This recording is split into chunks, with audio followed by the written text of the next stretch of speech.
Hello friends, this is Balram and welcome to my YouTube channel.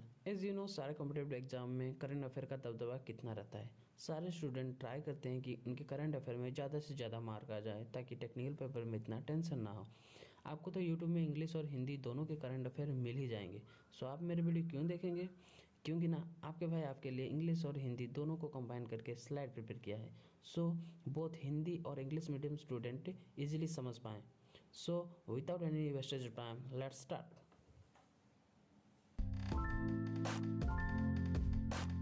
सोमवार। तो हमारा पहला क्वेश्चन है, which Nations prime minister has invited PM Narendra Modi for the G7 summit of this year. इस साल G7 शिखर सम्मेलन के लिए किस राष्ट्र के प्रधानमंत्री ने नरेंद्र मोदी जी को आमंत्रित किए हैं?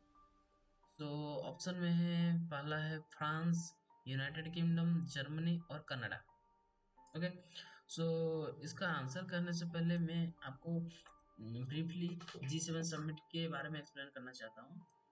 तो G7 समिट एक कॉमिटी है जो कि 7 कंट्री को लेके गठन किया गया है। वो 7 कंट्री है, France, Germany, Italy, United Kingdom, Japan, USA, Canada.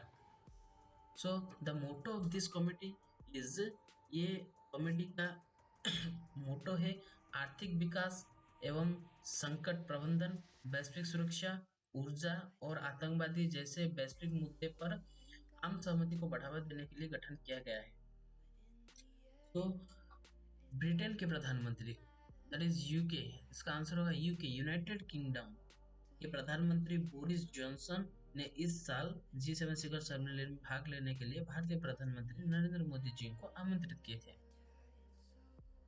आगे देखने से पहले please subscribe our channel and don't forget.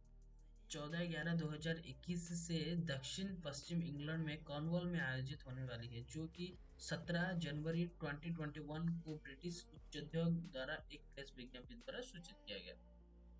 Okay, हमारा दूसरा क्वेश्चन है, late musician Ustad Ghulam Mustafa Khan has honoured with how many Padma awards. तो पहले बता दें कि म्यूजिशियन उस्ताद गुलाम मुस्तफा का देहांत 17/1/2021 एट द एज ऑफ 89 में हुआ था। उनको 3 पुरस्कार दिए गए थे। पहला पद्मा पुरस्कार उनको 1991 में पद्मश्री दिया गया, 2006 में पद्म भूषण दिया गया और 2018 में पद्म विभूषण दिया गया। उसके बाद चलते हैं अगले क्वेश्चन पे। When was national road safety month inaugurated? सड़क सुरक्षा माह का उद्घाटन कब हुआ था? इसका ऑप्शन है 15 जनवरी, 16 जनवरी, 17 जनवरी और 18 जनवरी। 18 जनवरी। तो आपको बता दें कि 18/1/2021, that is option D is correct.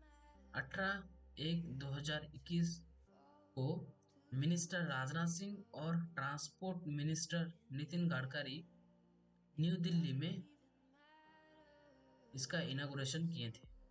Okay, तो मोटो क्या है ना, सड़क सुरक्षा माह का उद्घाटन करने के पीछे मोटो क्या है ना, इसका एम है सड़क सुरक्षा के बारे में जागरूकता फैलाना और सड़क दुर्घटनाओं को कम करने के लिए ये गठन किया गया है।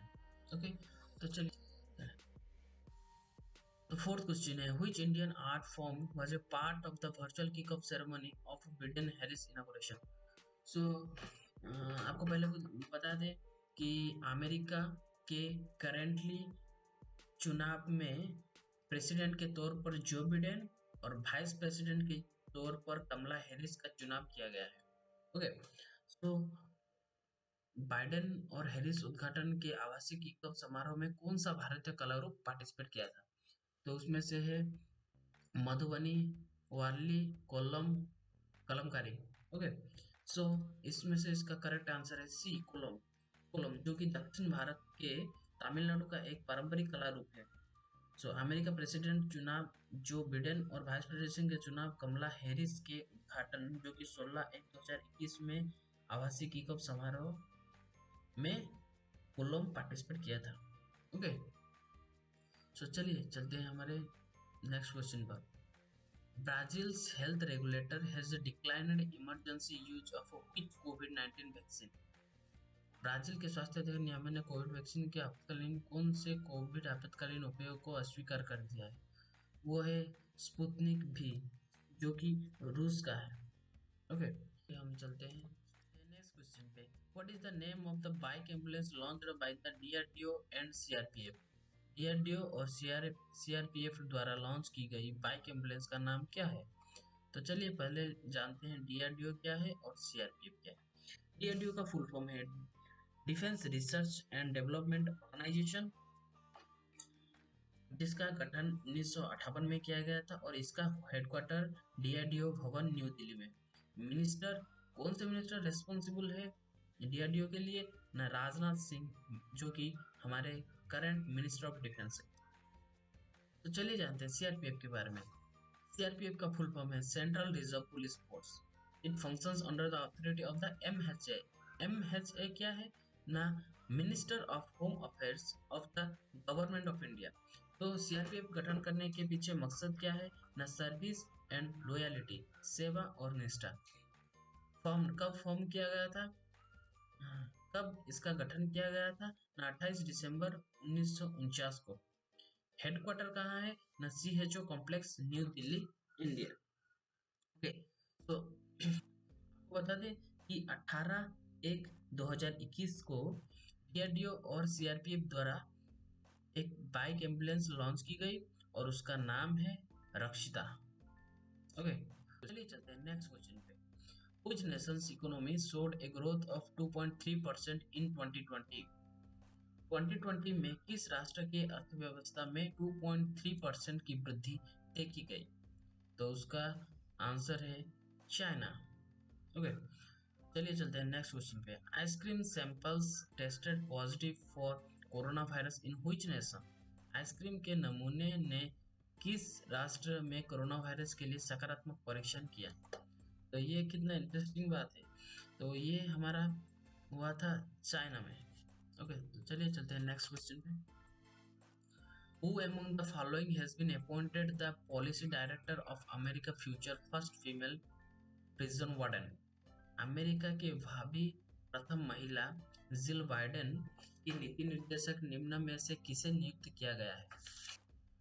ऑप्शन ए है मेलानिया ट्रम्प, ऑप्शन बी है जैकी केनेडी, ऑप्शन सी है माला अडिगा, ऑप्शन डी है Kamala Harris. So option correct answer है सी, माला अडिगा। माला अडिगा को भावी प्रथम अमेरिका महिला जिल बाइडेन की नीति निर्देशक के रूप में नियुक्त किया गया है। साल 2008 में पूर्व राष्ट्रपति बाराक ओबामा के अभियान में भी अडिगा काम कर चुकी है। अडिगा ने जिला के एक वरिष्ठ सलाहकार और बिडेन कमला हैरिस अभियान के वरिष्ठ नीति सलाहकार के रूप में भी काम कर चुकी है। ओके, तो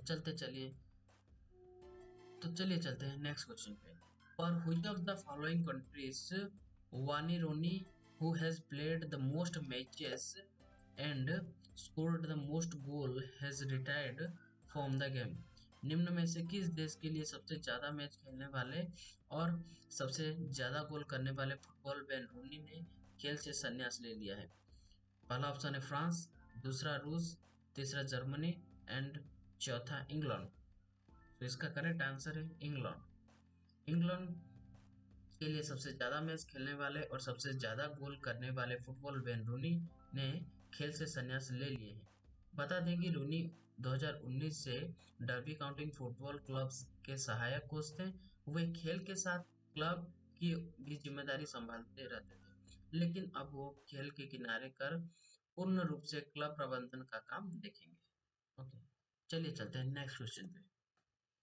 Which Indian shooter recently won the title of men's 10-meter air pistol in national shooting trials? किस भारतीय निशानेबाज ने हाल ही में राष्ट्रीय निशानेबाजी ट्रायल्स में पुरुषों के 10 मीटर एयर पिस्तौल का खिताब अपने नाम किया? पहला ऑप्शन है सौरभ चौधरी, दूसरा ऑप्शन है तेजस्वी सावंत, तीसरा ऑप्शन है जीतू राय, चौथा ऑप्शन है यशवर्धन। तो आपको बता दें सौरभ चौधरी है करेक्ट आंसर। सौरभ चौधरी ने राष्ट्रीय निशानेबाजी ट्रायल्स में पुरुषों के 10 मीटर एयर पिस्टल का खिताब अपने नाम किया है। और सौरभ ने फाइनल्स में 246.9 अंक और सौरभ ने फाइनल्स में 246.9 अंक के साथ विश्व रिकॉर्ड भी बनाया है। सौरभ ने 60 शॉट के क्वालिफिकेशन दौर में 590 का स्कोर बनाया और फिर फाइनल में 246.9 के स्कोर के साथ अपने प्रतिद्वंदी को पीछे छोड़ा। वहीं अमनप्रीत सिंह 244.5 दूसरे और शिव नरवाल 223.3 करके तीसरे स्थान पर रहे। Okay, which of the following players of India become the first Indian to debut the volume in international cricket of all format within 44 days? Bharat का निम्न में से कौन सा खिलाड़ी मात्र 44 दिनों में अंदर सभी फॉर्मेट के अंतर्राष्ट्रीय क्रिकेट में डेब्यू करने वाला पहला भारतीय बन गया है? पहला है दीपक चहर, दूसरा है शार्दुल ठाकुर, तीसरा है शुभमन गिल और चौथा है टी नटराजन। तो इसका करेक्ट आंसर तो आपको पता ही होगा कि अभी इंडिया ऑस्ट्रेलिया का सीरीज कंप्लीट हुआ है। ओके, सो इसका करेक्ट आंसर है T Natarajan. Okay, T Natarajan मात्र 44 दिनों के अंदर सारे फॉर्मेट में डेब्यू कर चुके हैं। ओके, तो चलिए चलते हैं नेक्स्ट क्वेश्चन पे।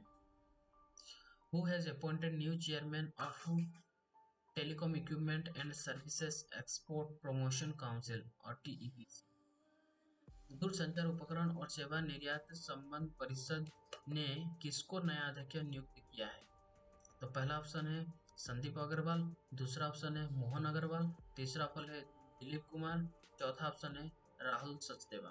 तो इसका करेक्ट आंसर है संदीप अग्रवाल, पहला option. Okay, so which member of the Supreme Court Bar Association has resigned from his post with immediate effect? Supreme court bar association के किस अध्यक्ष ने तत्काल प्रभाव से अपने पद से इस्तीफा दे दिया है? पहला B Dushyant Dave. Thank you for watching my video and please like, share and subscribe. If you have any query then write in comment section. Thank you.